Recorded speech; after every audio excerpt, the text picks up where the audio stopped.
আল্লাহকে ডাকলে বিপদে পড়বেন। আল্লাহকে ডাকলে বিপদে পড়বেন কেন জানেন? আল্লাহ কি বলেছে? আমি এক, আমি অদ্বিতীয়। সে জায়গার ভিতরে কি করা হয়েছে? নামাজ অর্থ কি? ফার্সি হলো নামাজ, বাংলা হলো স্মরণ করা। তো নামাজ শুধু আল্লাহকে স্মরণ করা। এখানে গিয়ে কি বলা হচ্ছে? তাব্বাত ইয়াদা আবি লাহাবি ওয়া তাব্বা মা আগনা আনহু মালহু ওয়া মা কাসাব। কি বলা হয়েছে? যে ধ্বংস হোক আবুল আহাব, ধ্বংস হোক আবুল আহাবের দুই হস্ত। কেন?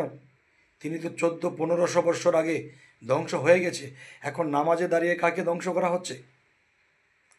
তাহলে নামাজ যদি আল্লাহর জন্য হয়, শুধু আল্লাহর নামই হবে। এখানে যখন বলা হয়েছে কাফেরের নাম, শিরক হয়েছে, এবং শিরককারী জাহান্নামে যাবে, না দোজখে যাবে, না বেহেশতে যাবে, এটা কিন্তু আপনারা বলবেন। সকলে ভালো থাকবেন। আমাদের এটি আপনারা ফলো দিয়ে রাখবেন। পরবর্তীতে এই কথার ফয়সালা নিয়ে আসব।